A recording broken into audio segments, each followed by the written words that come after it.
Though the world of The Witcher is very different than ours, it does share some similarities. For example, each year there are 2 solstices and 2 equinoxes. However, our equinoxes are not linked to magic, nor are they plagued by spectral riders of the Wild Hunt. Several Nordlings, Nilfgaardians, elves, dwarves alike, would awake from their sleep due to the nightmares and visions, each and everyone praying that they don't fall victim to the Wild Hunt.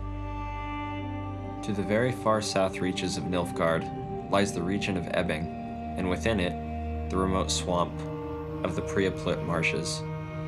There, we join an old hermit by the name of Visigoda. In the swamps he called his home, and we join him in his inspection of his traps that he used to catch wild game. However, on this night, things would prove to get a bit more unusual than his usual routine.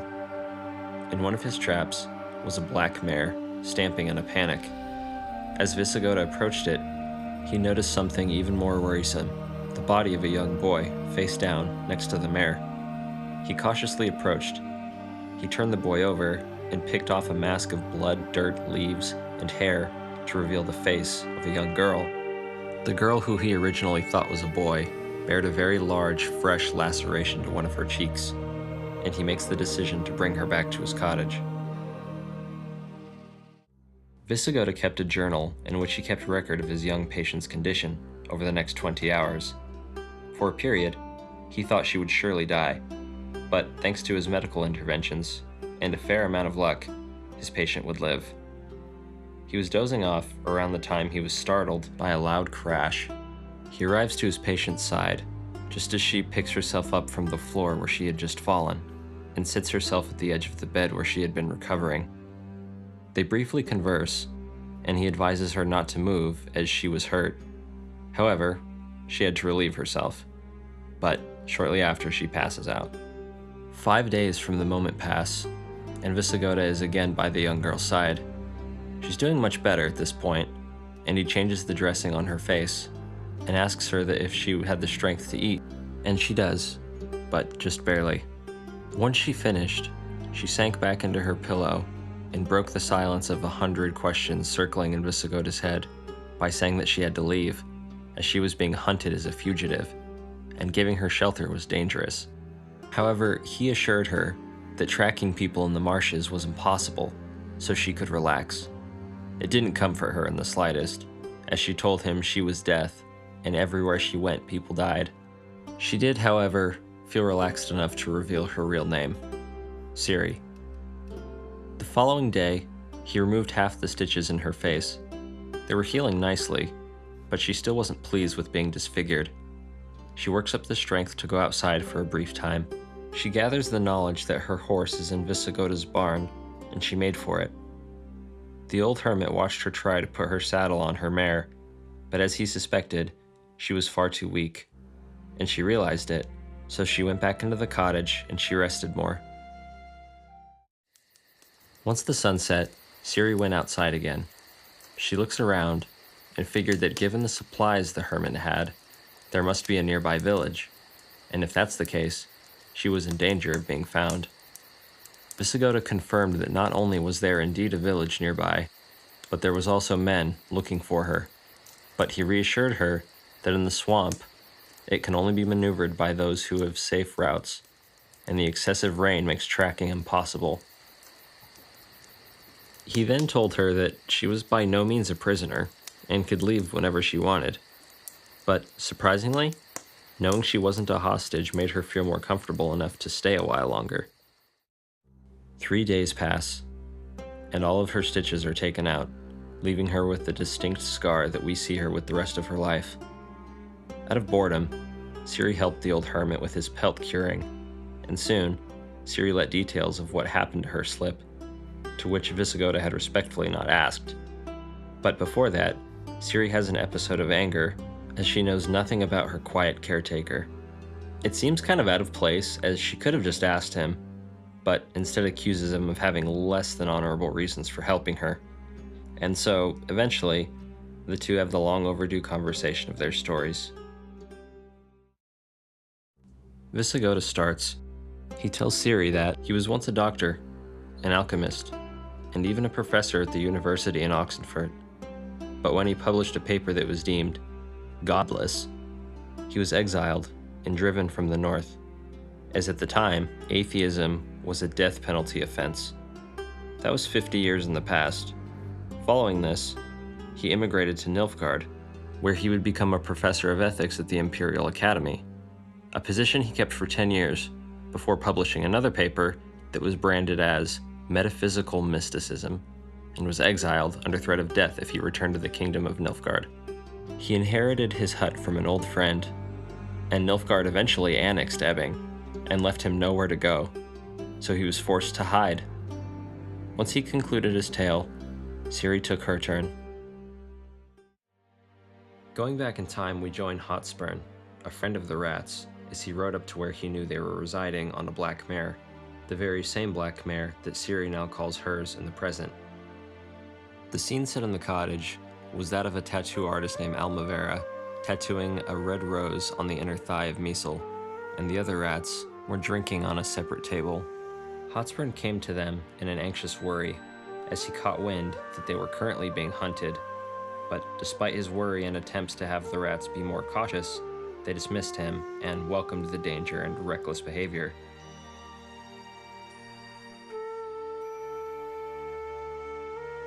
The tattoo artist finished with Misel's rose, and afterwards, Ciri said she wanted one, in the exact same spot, to match.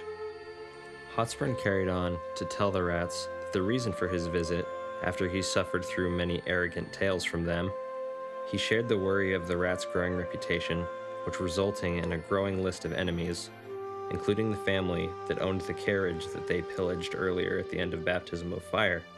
But the rats were too arrogant to believe that they were really in danger. Until Hotspurn brought up a threat even the ego-inflated rats feared, a bounty hunter named Bonhart, whose reputation was known to many. Ciri, like you and I, know nothing about him, so the rats fill her in. According to rumor, if you fill the graveyard with all the bodies Bonhart had killed, the graveyard would have to be a half-acre. He was also responsible for bringing down one of the biggest and most notorious gangs in history. An uncomfortable silence fills the cabin.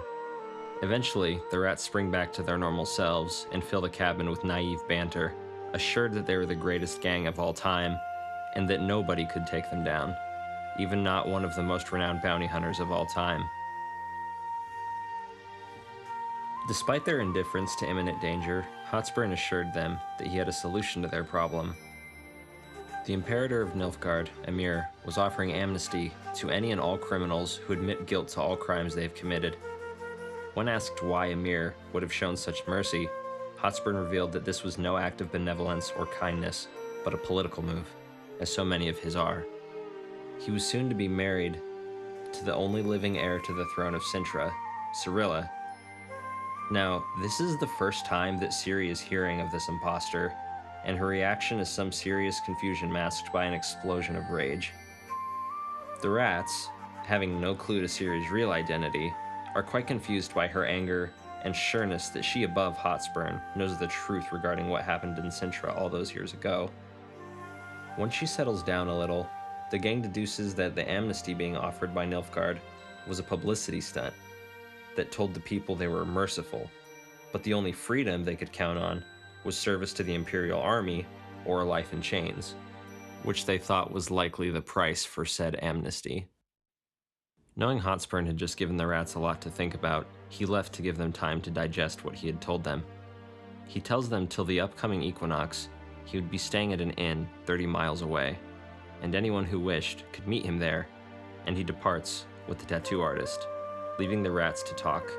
But before he does, he also informs them that he actually knows Bonhart's current location, a day's ride from their current location, in the town of Jealousy. Once Hotspurn left, it didn't take long for Giselher to devise a plan of action. Instead of waiting for the merciless bounty hunter to come to them, they would ride to him and put an end to his infamous career and life. Following that, they would take advantage of the Emperor's Amnesty for the winter, drink, and carry on as free citizens. And then come the spring, they would defect and carry on with their gang like nothing ever happened. Either way, Ciri wasn't planning to stick around to see what happens. She waited until the rats were all asleep and snuck off to the stable. Only Missile noticed. They have one last talk, in which Ciri tells her she must stop running from her problem and catch up to it and return to where it all began. Of course, Missile doesn't quite understand, but Ciri swears that she will return, and she sets off after Hotspurn. While she rode, another wave of anger surged through her, as she pictured the same emperor that is responsible for her entire family's demise annexing a kingdom that she had every right to ruling, using an imposter. She eventually catches up to Hotspurn, and given his infatuation with her, he was quite delighted to see her. She wouldn't tell him why she chose to follow him, but he was still happy she came. She then told him she had no interest in his amnesty, and instead asked where Sintra was from their current location, to which he told her about 30 days. When he asked why she was interested, she told him she wished to ascend the throne. He laughed off her sarcastic comment and tried to dissuade her from such a foolhardy journey, but instead had to settle for accompanying her to a certain point in an attempt to win her over, and she reluctantly agrees. During their journey, Hotspurn revealed many perverted glances and thoughts towards Ciri, but her interest in him stopped at his beautiful horse. But he wasn't disheartened. He eventually took to calling her Snow Queen, as she could chill any feverish desire. This doesn't seem very relevant to the story, but I figured if I didn't bring this up now, an event that comes up soon might just feel a little weird and out of place. Their journey, though awkward, was peaceful, until eventually, the two hear a company of horses rapidly approaching from behind them. They break into a furious gallop and into the forest, until Hotspurn lets out a loud grunt and falls off his horse. Ciri dismounts and smacks her mare, and it followed Hotspurn's, still fleeing one. She hurries to his side and discovers a crossbow bolt had hit him in the back. The two lied on the forest floor, remaining quiet, trying to elude their pursuers. The two quietly tried to identify their pursuers, but they're unsuccessful, and decide it must just be common bandits. With Hotspurn's fear of death creeping up on him, he felt an overwhelming sense of honesty. He reveals something to Ciri. The town of Jealousy, where Bonhart was residing, wasn't brought up to the rats as a warning, but as bait. He knew that in their arrogance, they would go straight to him. After enough time passes where their pursuers are far enough away that they could not be heard, Hotspurn began making a pretty aggressive pass at Ciri, pulling her close to him, and his perverted desires becoming painfully obvious. Despite her continued resistance and refusal, he stayed persistent. A combination of pity for a dying man, curiosity, infatuation for his horse, and using him for a good feeling eventually drive her to allow him to satisfy his perverted lust. But not much time later, Ciri notices Hotspurn stops moving. Given he was injured, she patiently waited, but she eventually realized that before anything had actually happened between them, Hotspurn had died. Ciri covered his now cold body in stones and leaves, and had to stay there the whole night, next to his corpse. As if she left too soon, she may have been caught by the bandits still searching for them. Once morning came, she decided that it was safe to leave. She removed a magical bracelet from Hotspurn's possession, which she had earlier explained the function of, and once she rubbed it, the black mare she had grown so fond of came running, and she raced for the town of Jealousy, where her friends were headed. We transition to the rats, riding side by side into Jealousy. They shout threats to the residents, saying if a single arrow or bolt comes their way, they'll burn the town to the ground. They dismount their horses and bang on the door of the inn, where they knew Bonhart was residing. He came out without hesitation, and briefly, before anything happens, they spoke. Bonhart told the rats he appreciated their willingness to come to him as opposed to making him hunt them down. As such, he hit them with a timeless, easy way or hard way ultimatum. The response is what you'd expect, and a long-coming show of brutality occurs. At the beginning, there were 6 rats facing down the world-renowned killer. the likes of which the young rats could do nothing to prepare for. Despite their 6 versus 1 odds, Bonhart moved with such speed and strength, it made little difference. Reef and Ase were the first 2 to die, followed by Iskra, who slashed at the throat and fell into the mud. Kayleigh followed soon after, being slashed from the clavicle to the hip. Bonhart jumped after Giselle her next. He parried a blow and sliced the side of his head, leaving only Miso left alive, who showed no fear and kept fighting.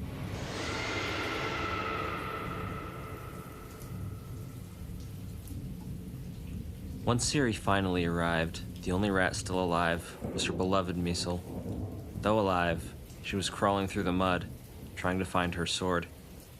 Ciri was too late to save her friends, but she was forced to watch the execution of the rat most dear to her. Misel was at Bonhart's feet and ignored the cries of protest coming from Ciri and executed the 6th rat.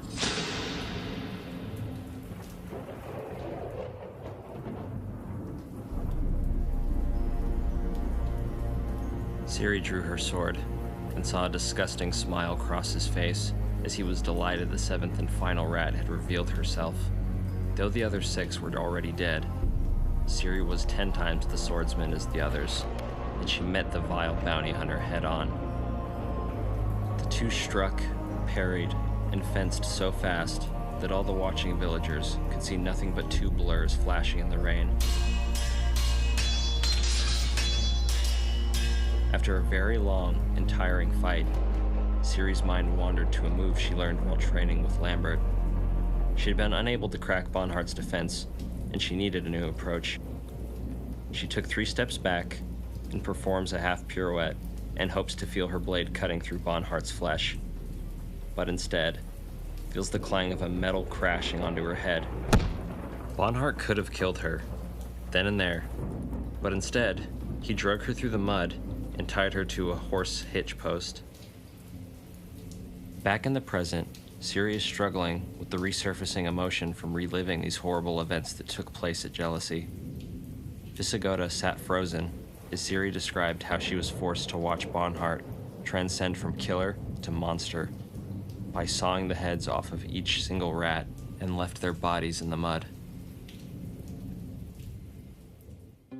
Much of Chapter 3 is told to us by present Dandelion, writing events of the past in his journal, starting with the events that happened at the end of the previous novel.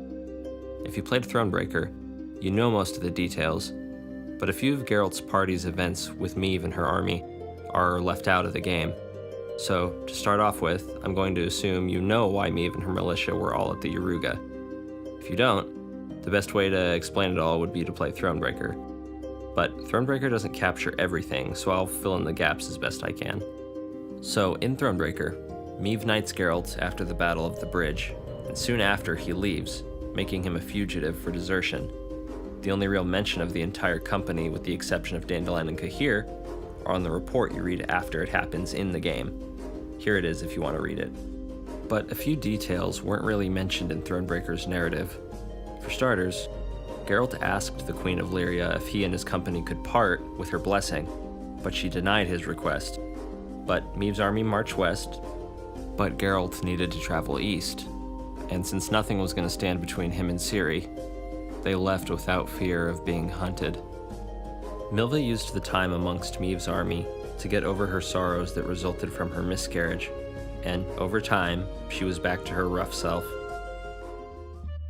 We transitioned to Triss, who is in a tavern. A broad-shouldered fisherwoman is recalling a tale to her comrades, while Triss listened in. She told the story of a woman caught in their fishing nets with raven-black hair. She gave the fishermen her name, and they recognized her name as the events on Thanedd took place only 2 months prior, and they brought her to Jarl Krak Ancrate, and from there, her story carried on to rumors. They said a whole bunch of things that obviously weren't true, so I'm just going to skip ahead to the rumor that began of her being dead. Allegedly, she used her magic to take her own life. Triss was appalled by the news, and before more is revealed, we go back with Dandelion. The next portion of his writing included detailed descriptions of each of his companions, but you and I already know a great deal about each of them. So the only real thing worth noting is Geralt's disdain for Cahir, in spite of everything that they went through. For everyone else in the group, Cahir proved his loyalty when he fought and killed his own countrymen in the battle on the bridge, but Geralt just couldn't get past his reservations. He hated Cahir for the simple reason that he was the reason why Ciri was so haunted as a child. All of these writings of Dandelion will end up in a cameo you've no doubt seen referenced somewhere. Half a century of poetry, aka Dandelion's memoirs, but we'll have to return to them later.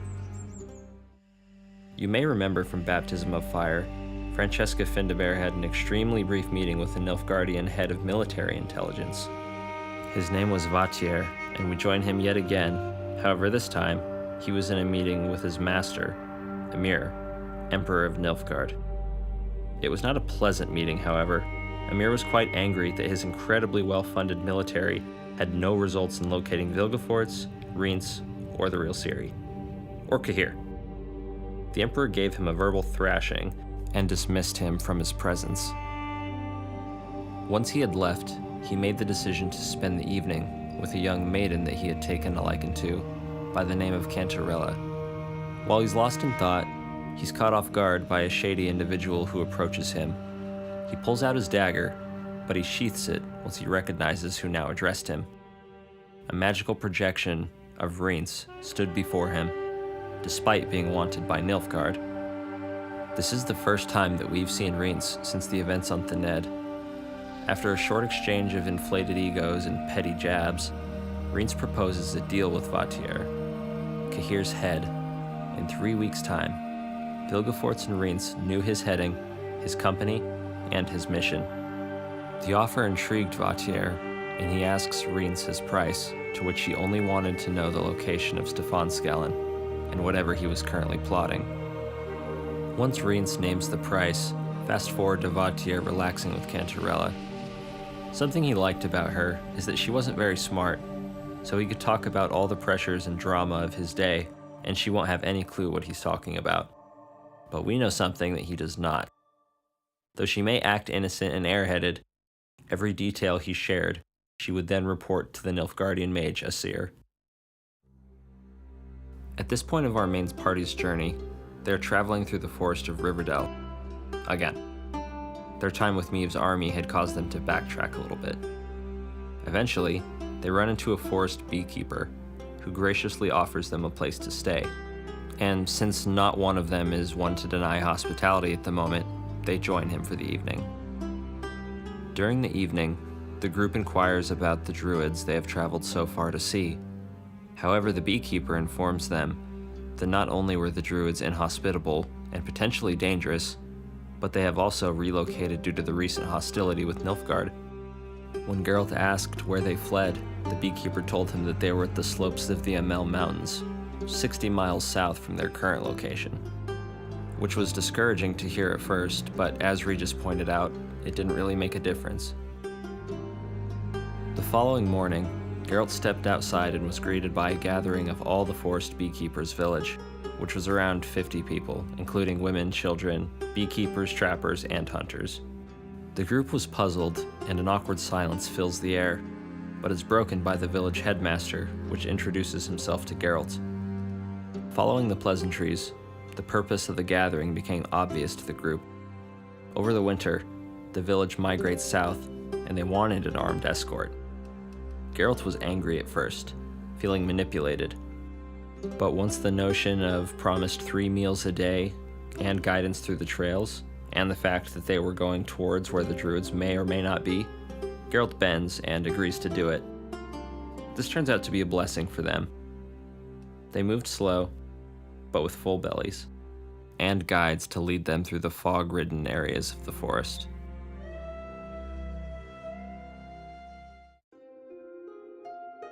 Now, Chapter 4 is structured in a pretty interesting way. It's 2 present recallings of 2 different past events that tie together, one of which takes place in a Nilfgaardian court, where a psionic by the name of Joanna Selborn is being questioned about events related to Ciri, Bonhart, and a gang that she was a part of. Her gang was formed in service of Stefanskallen, who was currently chasing after Bonhart because he had learned that Ciri was still alive. Bonhart was to kill all 7 of the rats, so when he learned that one of them was still alive, he put this crew together to chase after him. The other story is still that of Ciri sharing her story with Visigoda, a tale which had taken her days to get through. Once Bonhart relieved the dead rats of their heads, he forced Ciri to disrobe and make sure she wasn't hiding any weapons. He would hit Ciri, and hard too, until eventually she reaches the same melancholy mindset she was in when the trappers had found her on the edge of the desert. She eventually did as he asked, without hesitation. So if any of her actions in the future seem different than what she would normally do, it's because she's already broken. Following this, we learn about why Ciri was still alive. As I said a minute ago, Stefan Skellen initially employed Bonhart to kill all of the rats. He also had a similar arrangement with a baron of a nearby region. 4 men rode up to the tavern in Jealousy. Ciri recognized them at once, the same men who had killed Hotspur earlier. As she quickly discovered, them and Bonhart were already acquainted. They inquired about if the rats were dead. Once they realized that the one known as Falca was still alive, they planned to take her back to their baron. But Bonhart had another idea. He told them he was going to keep her. The riders made no attempt to hide their anger at Bonhart, but were smart enough not to attack, despite their 4 versus 1 advantage. Instead, they made idle threats about the size of their baron's forces, and not only is Bonhart not intimidated, but he tells them 10 days from now, he will be in Claremont, and anyone who wishes to take Falca could find him there. Before nightfall, Bonhart took Ciri and left to a small town called Fano. Once there, they made for the town's blacksmith, who was also acquainted with Bonhart. Using specifications Bonhart had sent to him, using a courier while they were back in Jealousy, the blacksmith had laid out an array of swords that had fit the criteria. Bonhart de-leashes Ciri and tells her to pick one up and kill him with it. Given how much she hated him, she didn't wait for him to ask her twice. They have a short little fight, before once again he bests her, then commands she disarm. She obeyed. Bonhart wasn't satisfied with the selection of swords, and the blacksmith retrieves a very special sword. A light 250-year-old gnome-crafted sword, with an engraving on it, being a tower, and above it, a swallow, which was a symbol for hope. Though the blacksmith had deemed the sword priceless, he was armed with some knowledge that we did not have yet, and he gives Bonhart the sword free of charge. About a week goes by, and the next place that he takes Ciri is the mansion of an extremely wealthy man. Him and Bonhart, like everyone else they had interacted with, was also acquainted. They have a brief talk about Bonhart's potential retirement, as well as their plans for Ciri while being somewhat vague, but she was beginning to understand. They drag her to a ballroom in which there were several other rich Nilfgaardian lords and baronesses who achieved their wealth in questionable ways. They all knew what was in store for her, so their conversations eluded her, but soon Bonhart forced her to consume a narcotic called fishsteck, the same narcotic that she used with the rats earlier while they were getting their tattoos. Only this batch was far more potent than her past experiences. Her senses were greatly sharpened, but it also compromised some of her situational awareness.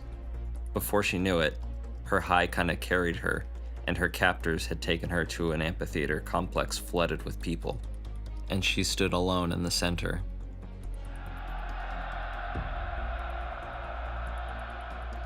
In a viewer's box above the arena was Bonhart as well as his company of rich Nilfgaardians, and as if summoned, the Baron's men arrive, being led by the same man that had threatened Bonhart initially at Jealousy. He had 14 armed men, and told Bonhart they were there to take Falca, with or without his blessing. It was then that Bonhart threw the sword that he was given by the blacksmith with the engravings of a swallow above the tower into the arena, which stuck right next to Ciri. He told Imbra, the name of the man leading the men, that if he wished to take the girl, there she was, go and get her. Everyone present believed it wouldn't be sporting to flood a little girl with a dozen men, so they asked if Imbra would have only 2 of his men at a time go and get after her. One of the men was completely insulted by that notion, that a teenage girl was any threat at all, and he jumped in the arena by himself. Ciri had still not even picked up her sword. She instead warned the man, telling the man not to force her to kill him. She said nobody will touch her. He dismissed her threat, and she wouldn't wait for him to finish his sentence before she took him down.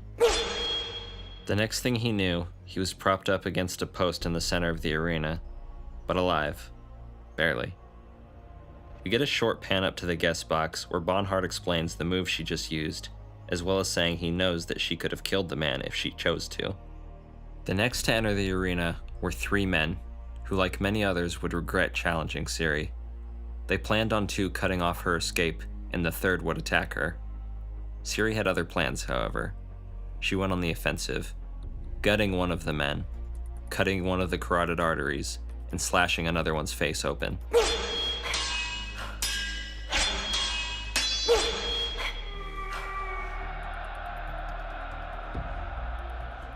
The crowd shouted and cheered for more bloodshed, but Ciri refused to humor them. Bonhart challenged Imbra to go get the girl, but unlike his colleagues, he was much smarter than that. He instead requested that he'd be allowed to retrieve their dead and wounded from the arena. Both Ciri and Bonhart allow it, and Imbra addresses Ciri directly. He tells her that her life was now a life for killing and other people's amusement, and the only escape was death.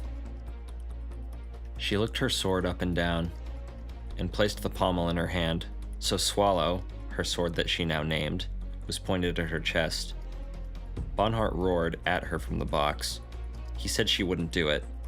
The Witchers of Kaer Morhen taught her how to kill, but she didn't have the courage to take her own life. And he was right.